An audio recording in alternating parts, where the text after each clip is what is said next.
کہ معاف کرنے میں 1 منٹ لگتا ہے، لیکن غم سارے کے سارے لمبے عرصے تک کے ختم ہو جاتے ہیں. ایک طویل عرصے تک کا ٹینشن ختم، ایک لمبے عرصے تک کی مینٹلٹی جو مائنڈ جو ڈسٹرب تھا نا وہ ختم. اور جہاں آپ نے یہ 1 منٹ جو معافی کا کام ہے یہ نہیں کیا تو میں یہ سمجھتا ہوں کئی مہینوں تک کی نیندیں آپ کی برباد ہوں گی، آپ کا چین ختم ہو جائے گا، آپ غم کے شکار رہیں گے. اللہ پر ایمان لانے کے بعد کون سا عمل اللہ کو سب سے زیادہ پسند ہے؟ آقا کریم صلی اللہ علیہ وسلم ارشاد فرماتے ہیں احب الاعمال بعد الایمان باللہ ادخال السرور فی قلب المسلم. اللہ پر ایمان لانے کے بعد جو عمل اللہ کو سب سے زیادہ پسند ہے وہ یہ ہے کہ تمہاری وجہ سے کسی مسلمان کے دل میں خوشی دوڑ جائے. یعنی تم ایسا کرو کہ مسلمان کا دل خوش ہو جائے. یہ حضور صلی اللہ علیہ وسلم کا ارشاد ہے. اب میرے پیارے آقا صلی اللہ تعالی علیہ وسلم کے پیارے دیوانوں، جب ہم معاشرے میں رہتے ہیں، انسانوں کے ساتھ رہتے ہیں، فیملی کے ساتھ رہتے ہیں، دوستوں کے ساتھ رہتے ہیں، کاروباریوں کے ساتھ رہتے ہیں، تو ظاہر سی بات ہے کہ کچھ انبن تو ہوگی نا. اب اس انبن کی وجہ سے ہم غم کے شکار ہو جائیں گے. تو اب حضور صلی اللہ علیہ وسلم کو رب نے تعلیم عطا فرمائی کہ میرے محبوب کس طریقے سے اس معاشرے کو خوش کیا جائے. تو رسول اعظم صلی اللہ علیہ وسلم کو اللہ نے فرمایا خذ العفو، میرے محبوب معافی کو اختیار کر لو. اگر آپ کو معاشرے کے اندر خوش رہنا ہے تو اس کا پہلا دستور یہ ہے کہ فرگیونیس، معافی کے اصول کو اپناؤ. اب اگر اس کو میں سائیکولوجیکل سمجھاؤں تو بہت اچھی طرح آپ کی سمجھ میں بات آ جائے گی. جو معاف نہیں کرتا وہ منصوبے بناتا ہے. اس نے مجھے ایسا کہا نا، ٹھیک ہے اب میں دیکھتا ہوں. بلایا دوست کو، پلان شروع. اب وہ پلان بناتا رہے گا، رات کو کروٹیں لیتا رہے گا، پریشان رہے گا، نیند نہیں آئے گی، سوچتا رہے گا اس کو کیسے گراؤں، اس کو کیسے ذلیل کروں، اس کو کیسے رسوا کروں، اس کو کیسے سبق سکھاؤں. اب یہ پلان بناتا رہے گا. اسی پلان میں اس کی زندگی غم میں ڈوب جائے گی. اس کی رات کی نیند ختم ہو گئی. ریونج کے جذبے کی بنیاد پر اس کی مینٹلٹی ایسی ہو گئی کہ وہ رات کو چین کی نیند نہیں سو رہا. پلان بناتا ہے اس کو کیسے گرایا جائے، کیسے ذلیل کیا جائے، کیسے رسوا کیا جائے. اس نے مجھے اس طریقے سے کہا، میں دیکھ لوں گا. یہ ساری چیزیں اس کے ذہن میں آتی ہیں. قربان میرے رب کی عظمت پر اور اس کے پیارے حبیب صلی اللہ علیہ وسلم کی عظمت پر کہ معافی کو اختیار کرنے کا حکم اللہ عز و جل نے اپنے محبوب صلی اللہ علیہ وسلم کو عطا فرما کر یہ رسول اعظم کی سنت بنا دیا کہ معاف کرنا میرے محبوب کی بھی سنت ہے اور میری بھی سنت ہے. اب سائیکولوجیکل اس کا بینیفٹ میں آپ کو بتاؤں کہ معاف کرنے میں 1 منٹ لگتا ہے، لیکن غم سارے کے سارے لمبے عرصے تک کے ختم ہو جاتے ہیں.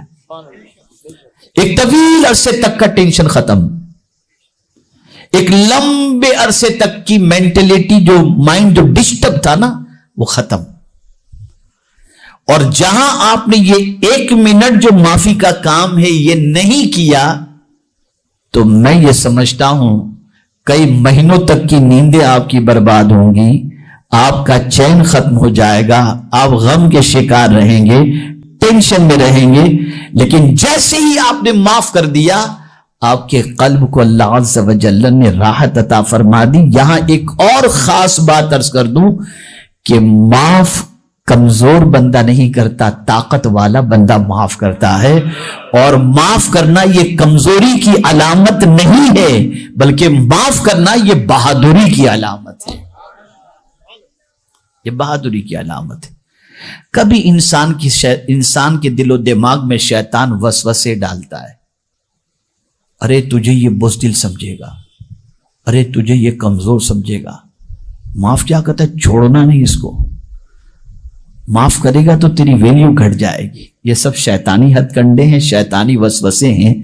میرے آقا صلی اللہ علیہ وسلم ارشاد فرماتے ہیں، صدقہ دینے سے مال کم نہیں ہوتا اور معاف کرنے سے عزت کم نہیں ہوتی.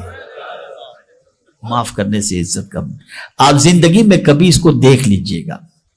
میں اس کو ایک چھوٹی سی مثال کے ذریعے سمجھاؤں تو بات سمجھ میں آئے گی. ہمارا مزاج کتنا خراب ہے میں آپ کو بتاؤں. ہم اگر بائک والے ہیں نا اور ہماری بائک جا رہی ہوگی، بیچ میں کوئی سائیکل والا آ جائے گا نا تو ہم غصے میں آ جائے گا، بیچ میں کہاں سے آ گیا.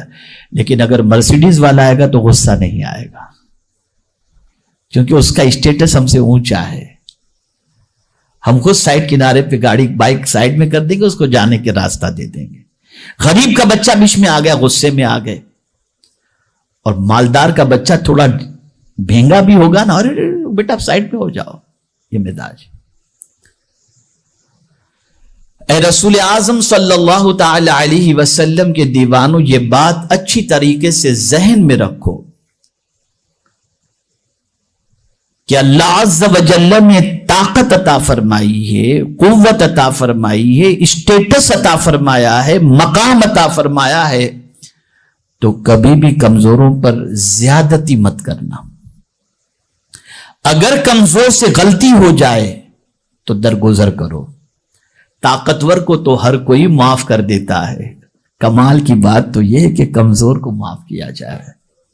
کمزور کو معاف کیا جائے. میں ایک مثال آپ کو دیتا ہوں، بات اچھی طرح سمجھ میں آئے گی. میرے ایک دوست اندور میں رہتے ہیں، بڑے پرانے دوست ہیں، اللہ نے بہت نوازا ہے ان کو. وہ اتفاق سے اپنی کار سے جا رہے تھے، دو نوجوان بائک پر تھے. میں اس لیے یہ مثال آپ کے سامنے پیش کر رہا ہوں جو ریئلٹی ہے، تاکہ آپ اپنی زندگی میں اس کو محسوس کر سکیں، سمجھ سکیں.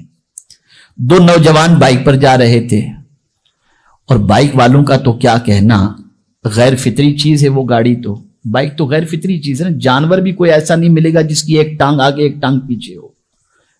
یہ بائک ہی ہے کہ جس کی ایک ٹانگ آگے اور ایک ٹانگ پیچھے. سائیڈ کا جب تک اسٹینڈ ہو کھڑی نہیں رہ سکتی وہ. ٹھیک ہے نا. تو وہ بائک سے جا رہا تھا.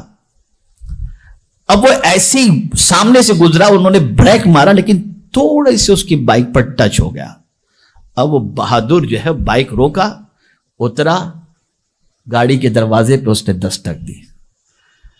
اب وہ جو ہمارے دوست تھے، بڑے سلجھے ہوئے دوست ہیں، وہ گاڑی سے باہر نکلے، اس کو دیکھا انہوں نے، اور دیکھنے کے بعد اس سے پہلے کہ وہ گالی گلوچ کرے یا کچھ کہے، انہوں نے کہا سوری سر.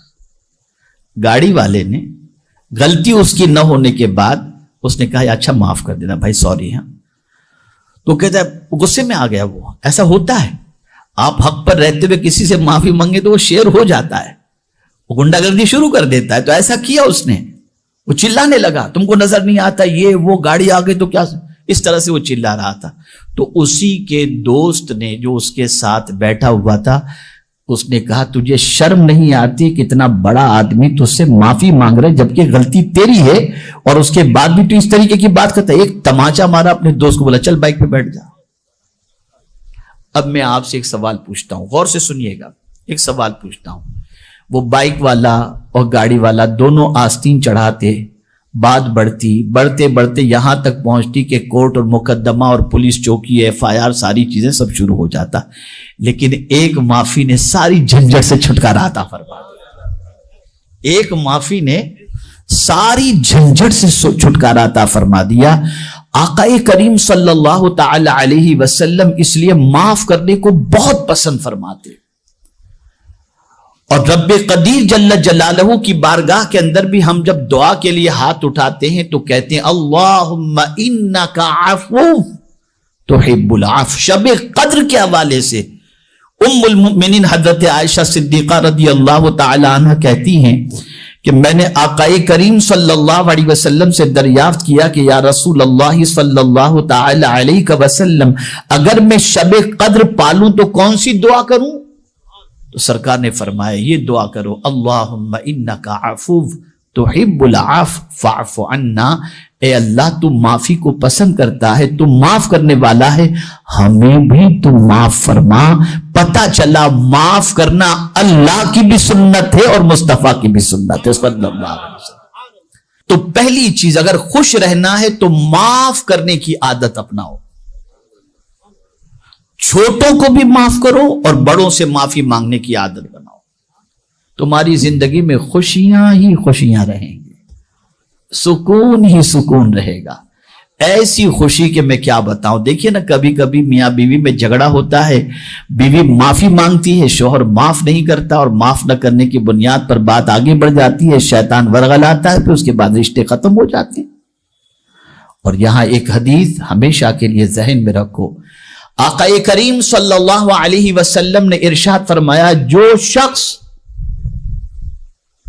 معافی مانگے، کسی سے معافی مانگے اور وہ شخص اسے معاف نہ کرے تو آقا کریم صلی اللہ علیہ وسلم فرماتے ہیں وہ کل بروز قیامت میرے حوض کوثر پر نہ آئے۔